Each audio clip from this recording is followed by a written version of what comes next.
समझ गई, सही चल रहा है ना? सही चल रहा है। तो बस ठीक सर। बढ़िया है मैडम।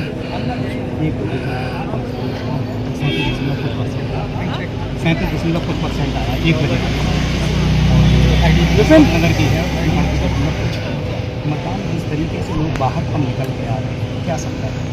अब मैं समझती हूँ कहीं ना कहीं अगर मतदान हो रहा है कम, तो एक वजह इसकी है कि जिस तरह लोग दबाव की राजनीति का प्रयोग कर रहे हैं और कहीं ना कहीं भाजपा के जो समर्थक भी हैं वो इसको सही नहीं मान रहे हैं।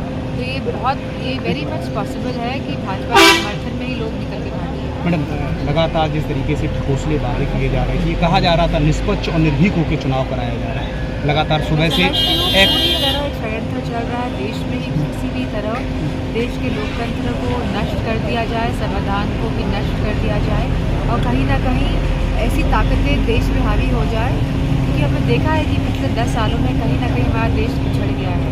चाहे बेरोजगारी हो, चाहे महंगाई हो, चाहे पॉलिसीज़ के माध्यम से हो, चाहे महिला सुरक्षा का सवाल हो, चाहे किसानों का सवाल हो, चाहे हमारे फौज का सवाल हो, तो कहीं ना कहीं हम सभी लोग, सभी समाज, सभी वर्ग आज कहीं ना कहीं आहत महसूस कर रहा है, कहीं ना कहीं उपेक्षित महसूस कर रहा है। और लगातार जो स्थिति भारत में बदल रही है पिछले 10 वर्षों में, तो मैं समझती हूँ कोई भी प्रोफेशन का आदमी, मैं सिर्फ प्रोफेशन की याद कर रही हूँ, क्योंकि कोई प्रोफेशन, चाहे वो व्यापारी हो, चाहे वो किसान हो, चाहे वो जर्नलिस्ट हो, चाहे वो नौकरी परस्त लोग हो, कहीं ना कहीं अपने आप को समझ पा रहे हैं कि सरकार ने आम जनता का कुछ नहीं किया और भावनाओं के साथ खेल कर जो सरकार वोट बटोरती रही है, आज उनका भी पर्दाफाश। मैडम, सुबह से आखिरी सवाल, सुबह से आप दौड़ रही हैं, तमाम शिकायतें मिल रही हैं, उसमें ये भी देखा गया है कि खासकर सपा का वोटर, उसको धमकाया जा रहा है, वोट बूथ तक नहीं जाने दिया जा रहा है, पर्ची फाड़ी जा रही है,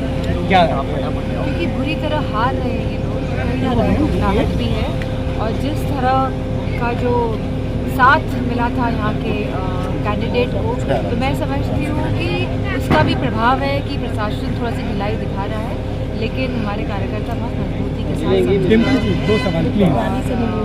अच्छा वोट पड़वाने। शुक्रिया मैम।